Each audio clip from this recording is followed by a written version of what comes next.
नमस्कार दोस्तों, स्वागत है आपका हमारे YouTube चैनल मैथ्स एलिवेशन पर। और मैं अजय कुमार एक बार फिर आपकी सेवा में हाजिर हूँ। तो कैसे हो आप लोग? उम्मीद करता हूँ शानदार होंगे, जबरदस्त होंगे और अति प्रसन्न होंगे और अपनी अपनी स्टडी को बहुत ही गजब तरीके से, बहुत ही शानदार तरीके से कर रहे होंगे। तो दोस्तों, हम आज आपके सामने एक नई एक्सरसाइज के साथ और एक नए पार्ट के साथ प्रेजेंट हुए हैं। आज हमारा 9th क्लास का टर्न चल रहा है और उसका आज 3rd पार्ट है। चैप्टर 1 चल रहा है, उसमें क्या नंबर सिस्टम, ठीक है, जिसका आज हम 3rd पार्ट लेकर के आए हैं। और नई एक्सरसाइज है 1.3। इसका मतलब हमने 2 एक्सरसाइज फिनिश कर ली हैं दोस्तों। तो चलते हैं आज की अपनी एक्सरसाइज 1.3 की तरफ बिना टाइम वेस्ट करते हुए, ठीक है।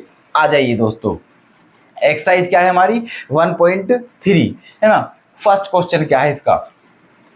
Right the following in decimal form and say what kind of decimal expansion each has. Okay, ये है क्वेश्चन हमारा।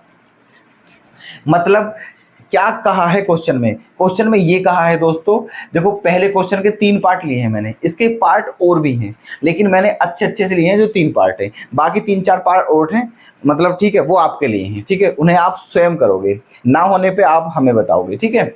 तो इनमें ये बताना है हमें कि पहले इन्हें किस फॉर्म में लिखना है। देखो, write the following in decimal form, इन सबको किस फॉर्म में लिखना है? डेसिमल की फॉर्म में लिखना है, दशमलव के रूप में।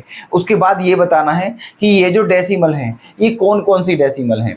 टर्मिनेटिंग डेसिमल हैं, नॉन टर्मिनेटिंग डेसिमल हैं, नॉन टर्मिनेटिंग रिपीटिंग है या नॉन टर्मिनेटिंग नॉन रिपीटिंग है, ठीक है। ऐसे करके बताना है। तो चलिएगा, देखो ये हम तभी बता पाएंगे जब हम क्वेश्चन को चेक कर लेंगे, ठीक है। देखो इसको क्या करेंगे दोस्तों, 36 में कितने का डिवाइड करना है? 100 का। तो आप जानते हो बहुत आसान हो जाएगा। क्या हो जाएगा? 0.36। क्या हो जाएगा? 0.36। मतलब क्योंकि बटे में 2 जीरो हैं, इसीलिए जो डेसिमल है वो 2 डिजिट के बाद आ जाएगा, यहाँ आ जाएगा। अब आप बताइए सोच के, ठीक है, कि ये कौन सी डेसिमल है ना। ये टर्मिनेटिंग डेसिमल है या फिर नॉन टर्मिनेटिंग डेसिमल है, या फिर नॉन टर्मिनेटिंग में भी नॉन टर्मिनेटिंग रिपीटिंग या नॉन टर्मिनेटिंग नॉन रिपीटिंग है, ठीक है। तो आप साफ साफ दिख रहा है आपको, आप बोलोगे कि सर ये तो टर्मिनेटिंग डेसिमल है, ठीक है, शांत दशमलव है। क्यों? क्योंकि पॉइंट के बाद केवल 2 डिजिट हैं, है ना। तो ये कौन सी हो गया दोस्तों? इसने पहले क्या कहा था क्वेश्चन में कि सबसे पहले इन्हें डेसिमल की फॉर्म में लिखिए। फिर कहा था डेसिमल की फॉर्म में लिखने के बाद ये बताइए कि ये कौन से वाले डेसिमल हैं। तो हमने इसे सबसे पहले डेसिमल की फॉर्म में लिख लिया है। और अब ये कौन सी डेसिमल है ये बताना है। तो ये कौन सी डेसिमल है? ये है टर्मिनेटिंग डेसिमल। कौन सी डेसिमल है दोस्तों? Terminating decimal. Okay, terminating decimal, है ना, शांत दशमलव। ओके, ठीक है। सेकंड पार्ट पर आ जाते हैं, है ना। ये क्या है दोस्तों हमारा 1/11। पहले इसे भी किस में बदलना है हमें? डेसिमल की फॉर्म में। तो 1 में कितने का डिवाइड करना है? 11 का, ठीक है। 1 में 11 का डिवाइड करना है तो करिए, ठीक है। देखो 1 में 11 का डिवाइड करेंगे तो कैसे करते हैं, देखो यहाँ देख लेते हैं। 1 में डिवाइड करना है किसका? 11 का। तो दोस्तों यहाँ 0 बढ़ जाएगी, तो यहाँ 0 बढ़ जाएगी, तो यहाँ क्या बढ़ जाएगा? पॉइंट। अभी भी कम है, 1 0 और बढ़ जाएगी, ठीक है, 1 0 और बढ़ जाएगी, है ना। जब पहली 0 बढ़ी तो पॉइंट आ गया, अब दूसरी 0 बढ़ी, है ना, तो क्या आ जाएगा दोस्तों? 0 आ जाएगा, ठीक है। अब क्या हो गया? 11 नाम 99, ठीक है। फिर क्या बचा दोस्तों? 1 बचा। 100 में से 99 गया, 1 बचा। फिर हमने 0 ले ली, ठीक है, और फिर एक और 0 ले ली, है ना। तो यहाँ क्या आ गई? 0। फिर 11 नाम 99, ठीक है। फिर ऐसे करके फिर क्या बचा दोस्तों? 1। फिर ऐसे करेंगे 11 0 9, ठीक है। तो आप ये देख रहे हो कि क्या रहा है हमारा? 0.090909, ठीक है। 0.090909 बार बार ये क्या हो रहा है हमारा, चल रहा है। इसका मतलब हम इसे ऐसे भी लिख सकते हैं 0.09, और 0.9 के ऊपर क्या लगा सकते हैं, बार, है ना। 0.9 के ऊपर क्या लगा सकते हैं, बार।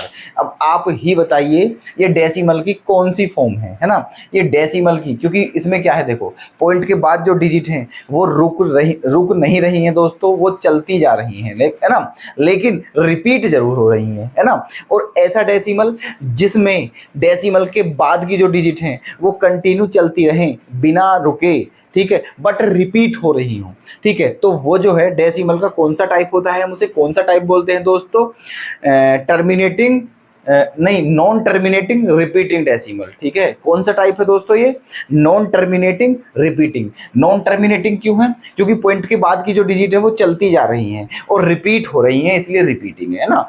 क्या रिपीट हो रहा है हर बार, 09090909, ओके।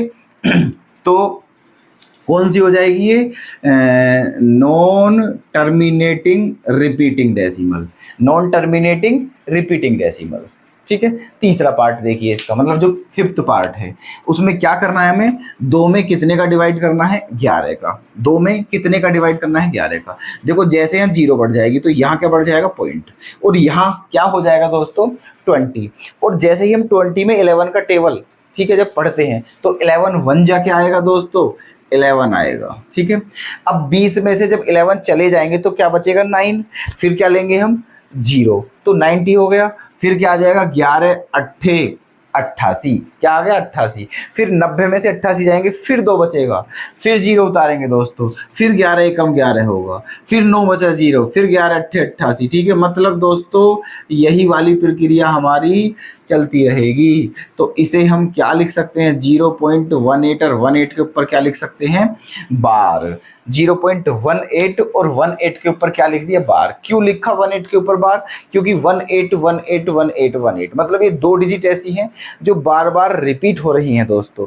तो ये भी डेसिमल का कौन सा फॉर्म होगा, नॉन टर्मिनेटिंग रिपीटिंग डेसिमल, ठीक है, non terminating repeating decimal, okay.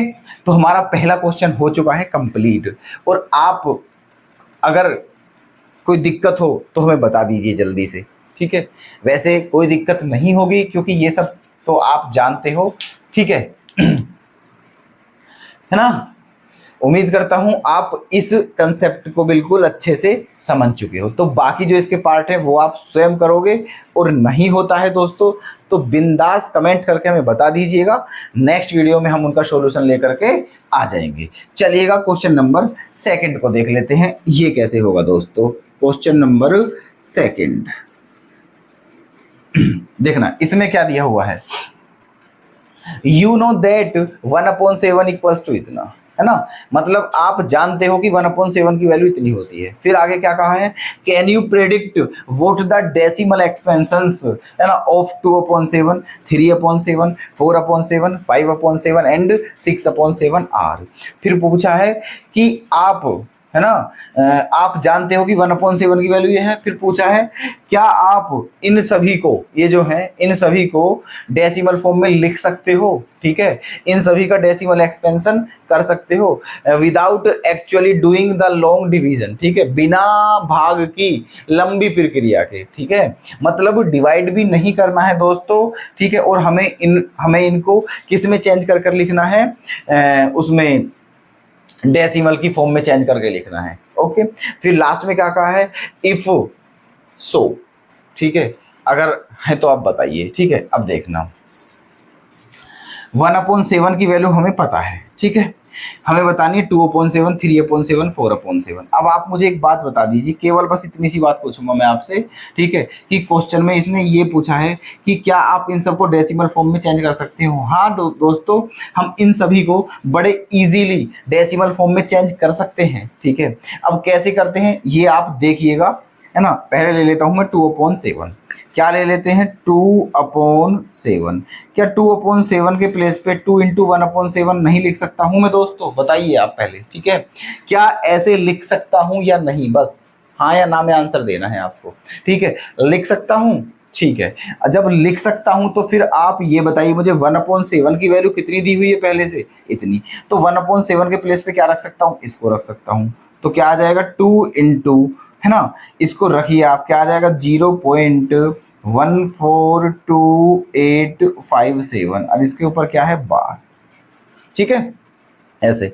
अब क्या करना है, बस 2 की मल्टीप्लाई करनी है तो कर दीजिए, क्या दिक्कत आ रही है। ठीक है, देखो 2 सत्ते क्या होता है 14 का 4 हासिल 1, 2 पंजे 10 और 1 11 का 1 हासिल 1, 2 अट्ठे 16 और 1 17 का 7 हासिल 1, 2 दूनी 4 और 1 5, 2 चौक 8 और 2 एकम 2, 0 पॉइंट ये आ गया ये दोस्तों। ठीक है, सही है, कुछ नहीं किया, बस मैंने किया कहा है बस। ठीक है, जो 1/7 की वैल्यू दी हुई थी उसमें कितने की मल्टीप्लाई कर दी है 2 की। अब देखो जैसे 3/7 की वैल्यू निकालनी है, कितने की निकालनी है 3/7 की। तो अब क्या करोगे 3 गुणा 1/7। ठीक है, 3 गुणा 1/7, तो 3 गुणा 1/7 की वैल्यू फिर वही 0.12857 के ऊपर बार। अब दोस्तों केवल कितने की मल्टीप्लाई करनी है, यहाँ 3 से मल्टीप्लाई करनी है, तो कर दीजिएगा विदाउट एनी हेजिटेशन। देखो 3 सत्ते 21 हासिल 2, 3 पंजे 15 और 2 17 1, 3 अट्ठे 24 और 1 25 का 5 हासिल 2, 3 दूनी 6 और 2 8, 3 चौक 12 का 2 हासिल 1, 3 एकम 3 और 1 4, ये आ गया है दोस्तों। ठीक है, मतलब यहाँ क्या किया है हमने कि 1/7 की वैल्यू जितनी भी दी हुई है उसमें केवल कितने की मल्टीप्लाई करिए 3 की। अब कितने की वैल्यू निकालनी है 4/7 की, तो कुछ नहीं करना है, आप समझ चुके हो। ठीक है, इस बार इसमें कितने की मल्टीप्लाई करनी है 4 की। जब 5/7 की वैल्यू निकालेंगे तो कितने की मल्टीप्लाई करनी पड़ेगी 5 की। जब 6/7 की वैल्यू निकालेंगे तो कितने की मल्टीप्लाई करनी पड़ेगी दोस्तों, केवल 6 की। ठीक है, तो बाकी आप ये मैंने 2 बता दिए हैं, आप इनको कर लीजिएगा। अब हमको आप बताइए फटाफट से, ठीक है, क्या इन दोनों क्वेश्चन में आपको कोई भी डाउट है, कोई भी ऐसी चीज क्वेश्चन में आपने देखा जो आपको समझ नहीं आया हो? अगर ऐसा आपको कोई भी पॉइंट दिख रहा हो तो दोस्तों हमें बताइए।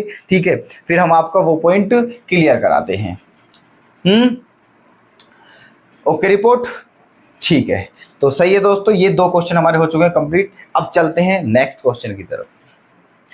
तो देखिएगा दोस्तों, अब नेक्स्ट क्वेश्चन आपके सामने बिल्कुल लिखा हुआ है। ठीक है, अब पढ़ते हैं इसमें पहले क्या पूछा है, उसके बाद चलते हैं इसके सॉल्यूशन की तरफ। देखो क्वेश्चन नंबर 3 है ना, express the following in the form P upon Q where P and Q are integers and Q not equals to 0। तो इस बात का मतलब क्या है पहले आप समझिए ध्यान से। ये कहा है क्वेश्चन में कि नीचे के जो पार्ट हैं, इसमें 3 पार्ट है क्वेश्चन में। ठीक है, इस थर्ड क्वेश्चन के 3 पार्ट हैं, एक पार्ट आपके लिए छोड़ दिया है। ठीक है, क्योंकि वो इसके जैसा है ना, 2 हम करा देंगे। तो क्वेश्चन में ये बोला है कि जो नीचे लिखे हुए पार्ट हैं उनको P/Q की फॉर्म में चेंज कर लिखिए, और ये भी बताया है कि P और Q दोनों क्या है इंटीजर हैं, और ये भी बताया है कि लेकिन Q 0 नहीं है। ठीक है, P भी इंटीजर है, Q भी इंटीजर है, बट Q 0 नहीं है। हालांकि 0 भी इंटीजर होता है लेकिन Q की वैल्यू 0 नहीं है, क्योंकि अगर Q की वैल्यू 0 हो गई तो फिर वो क्या हो जाएगा, नॉट डिफाइन वाली कंडीशन बन जाएगी, और जो P/Q है इसका भी कोई अस्तित्व नहीं होगा, ये भी एग्जिस्ट नहीं करेगा। ठीक है, चलो अब देखते हैं, देखो कैसे करते हैं। कंसेप्ट समझना दोस्तों इन क्वेश्चनों का कैसे करना है। ठीक है, फिर मैं आपको इनकी शॉर्ट ट्रिक भी बताऊंगा। ठीक है, अगर MCQ में क्वेश्चन पूछ ले तो फिर बिल्कुल भी आपको सोल्व करने की जरूरत नहीं है, सीधा लगा देना है। ठीक है ना, लेकिन पहले कंसेप्ट देखिए, पहले मेथड सीखिए, है ना, क्योंकि आपको क्वेश्चन अगर आता है तो देखो आपको तो बिल्कुल करके दिखाना पड़ेगा, शॉर्ट ट्रिक से बात नहीं बनेगी। वो तभी बात बन सकती है जब MCQ में क्वेश्चन पूछा जाए तब। ठीक है, देखना कैसे करना है। सबसे पहले ये देखना है पॉइंट के बाद कितनी डिजिट है, केवल 1 डिजिट है ना, और उसके ऊपर क्या है बार। यहां देखना पॉइंट के बाद कितने डिजिट हैं, 2 डिजिट हैं, लेकिन बार केवल 1 डिजिट के ऊपर है। ये 2 ही कंडीशन बनती हैं। ठीक है, पहली कंडीशन क्या है कि पॉइंट के बाद जितने भी डिजिट हैं या तो सभी के ऊपर बार होगा, पहली कंडीशन। दूसरी कंडीशन, पॉइंट के बाद जितने भी डिजिट हैं उनमें से कुछ के ऊपर बार होगा और कुछ के ऊपर बार नहीं होगा, है ना। तो ये 2 सिचुएशन है। अब इन दोनों सिचुएशन में कैसे क्वेश्चन करना है, ठीक है, देखो पहली कंडीशन, अब एक बात, दो बात याद रखना है, अगर पॉइंट के बाद जितनी भी डिजिट दी हुई हैं उन सभी के ऊपर बार है तो क्वेश्चन में केवल एक बार मल्टीप्लाई कर कर ही आंसर हमारा आ जाएगा, केवल एक बार मल्टीप्लाई करनी पड़ेगी उसमें। अब ये मत पूछना कि मल्टीप्लाई कैसे करनी पड़ेगी, कौन सी करनी पड़ेगी, कितने की करनी पड़ेगी, ठीक है, वो बात की बात है। बस आप इतना सुनो केवल, ठीक है, कि अगर कोई जो डेसिमल है उसमें डेसिमल के बाद जो पॉइंट हैं, जो डिजिट है, मतलब उन सभी के ऊपर बार है तो केवल एक बार मल्टीप्लाई करनी है। अगर पॉइंट के बाद जितनी डिजिट हैं उनमें से सभी के ऊपर बार नहीं है, कुछ के ऊपर है और कुछ के ऊपर नहीं है, तो फिर दोस्तों उस क्वेश्चन में दो बार मल्टीप्लाई करनी पड़ती है, ठीक है, तब जाके हमारा सॉल्यूशन आ पाता है। अब देखो समझिएगा क्या माजरा है एक बार मल्टीप्लाई का और दो बार मल्टीप्लाई का। अब यहाँ देखिए ये क्या है, 0.6 बार। अभी हमें किस फॉर्म में लिखना है, पी बटे क्यू के रूप में। तो एक काम करते हैं, देखो मेथड से करना है ना दोस्तों हमें, इसको क्या मान लेते हैं हम, एक्स के बराबर मान लेते हैं। लेट किसके बराबर मान लिया, ये एक्स के बराबर, तो क्या हो गया, एक्स बराबर 0.666 है ना, ये मान लिया। ओके, क्योंकि 6 के ऊपर बार है तो इस बात का मतलब ये है कि 6 बार बार बार बार बार बार है ना, तो इसको मैंने क्या मान लिया, इक्वेशन फर्स्ट, ठीक है। अगला स्टेप क्या होगा हमारा, क्योंकि पॉइंट के बाद केवल कितनी डिजिट है, एक डिजिट, और उसके ऊपर भी क्या है, बार है ना, तो पॉइंट के बाद एक डिजिट के ऊपर बार है, एक डिजिट के ऊपर बार है, इसीलिए 10 से मल्टीप्लाई करेंगे दोस्तों। दो डिजिट के ऊपर बार होता 100 से मल्टीप्लाई करते, तीन डिजिट के ऊपर बार होता 1000 से मल्टीप्लाई करते, ये प्रोसेस है, ठीक है। चलो तो कितने की मल्टीप्लाई करेंगे, मल्टीप्लाई है ना, मल्टीप्लाई बाई 10 है ना, इन 1, ठीक है। मतलब समीकरण एक में कितने से गुणा करनी है हमें, 10 से गुणा करनी है, ठीक है। तो करिए, 10 यहाँ से गुणा करेंगे तो क्या हो जाएगा 10x, और यहाँ 10 से गुणा करेंगे तो क्या हो जाएगा दोस्तों 6.6666, ये हो जाएगा, ठीक है। और इसको कौन सी इक्वेशन मान लेते हैं हम, इक्वेशन नंबर 2। हमें किसकी वैल्यू फाइंड आउट करनी है, इसकी, किसके रूप में, पी बटे क्यू के रूप में, और ये हमने किसके बराबर मान लिया है, एक्स के। तो इसका मतलब अब जो एक्स की वैल्यू होगी समझना वो इसी की वैल्यू होगी, क्योंकि ये किसके बराबर है, एक्स के, ठीक है। तो यहाँ तक आ चुके हैं। अब क्या करना है, इक्वेशन 2 में से इक्वेशन 1 को क्या करना है दोस्तों, माइनस करना है। क्या करना है, माइनस। तो जब 10x में से 1x जाएगा तो क्या बचेगा दोस्तों, 9x, और जब इसमें से इसको माइनस करेंगे तो क्या बचेगा, 6, ठीक है, क्या बचेगा, 6। तो x की वैल्यू क्या आ गई दोस्तों, 6/9, ठीक है, 6/9 काट लेते हैं, 3 दूनी और 3 तिया, तो x की वैल्यू फाइनली कितनी आ चुकी है, 2/3, ठीक है। और क्वेश्चन में यही पूछा था कि इसे p बटे क्यू के फॉर्म में लिखिए, हमने p बटे क्यू के फॉर्म में ये लिख दिया है।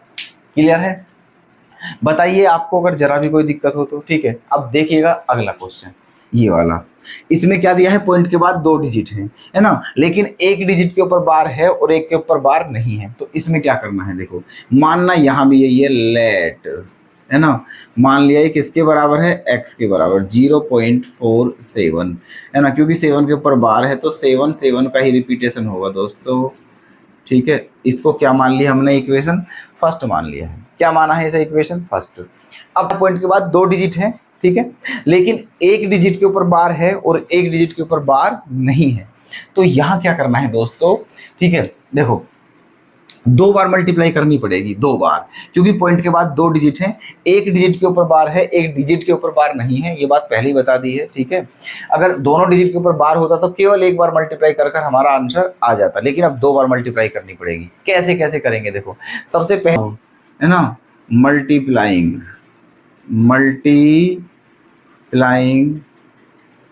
बाई 10 इन फर्स्ट, ठीक है। समीकरण एक में किससे गुणा करी दोस्तों, हमने 10 से गुणा करी। किससे गुणा करी, 10 से, है ना। अच्छा, अभी क्यों करी 10 से गुणा, क्योंकि एक डिजिट के ऊपर बार नहीं है, एक डिजिट के ऊपर बार नहीं है, ठीक है। पहले उसके अकॉर्डिंग मल्टीप्लाई करनी है जिसके ऊपर बार नहीं है, फिर उसके अकॉर्डिंग मल्टीप्लाई करनी है जिसके ऊपर बार है।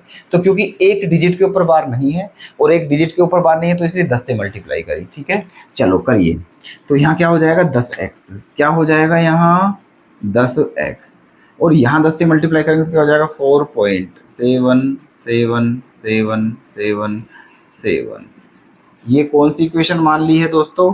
इक्वेशन 2 मान लिया हमने, ठीक है, इक्वेशन 2। अब देखो, क्योंकि मैंने क्या बोला था, 2 बार मल्टीप्लाई करनी पड़ेगी, तो एक बार तो हमने मल्टीप्लाई कर दी है, कितने की? 10 की, ठीक है, लेकिन हमारा सॉल्यूशन नहीं निकल कर आ रहा है। अब दोबारा मल्टीप्लाई कीजिए, ठीक है। पहली बार में जो मल्टीप्लाई करनी है दोस्तों, वो उसके अकॉर्डिंग करनी है जिस डिजिट के ऊपर बार नहीं है, और दूसरी बार में जो मल्टीप्लाई करनी है वो उस डिजिट के अकॉर्डिंग करनी है जिसके ऊपर बार है, ठीक है। तो कितने डिजिट के ऊपर बार है? एक डिजिट के ऊपर बार, तो 10 की मल्टीप्लाई करेंगे, लेकिन करेंगे कहाँ दोस्तों? इसी इक्वेशन में करेंगे, ठीक है। अगेन मल्टीप्लाइंग, है ना, अगेन मल्टीप्लाइंग बाई 10 इन 2, ठीक है। दोबारा समीकरण 2 में किससे गुणा करने पर? 10 से। तो जब मैं 10 से गुणा करूंगा तो 10 ढाई क्या हो जाएगा दोस्तों? 100x बराबर, यहाँ 10 से गुणा करूंगा तो क्या आ जाएगा? 47.777777, ठीक है।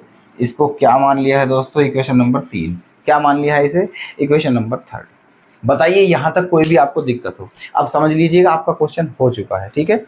अगर पॉइंट के बाद एक डिजिट है ना, और उसी के ऊपर बार है ना, तो एक बार मल्टीप्लाई। पॉइंट के बाद जितने डिजिट हैं सभी के ऊपर बार नहीं है तो 2 बार मल्टीप्लाई। एक बार ये कर दी, एक बार ये कर दी, ठीक है। क्योंकि हमारा अल्टीमेट एम क्या है दोस्तों? x की वैल्यू निकालना है, ठीक है, x की वैल्यू निकालना। तो अब क्या करना है देखो, हमें इक्वेशन 3 में से इक्वेशन 2 को माइनस कर देना है।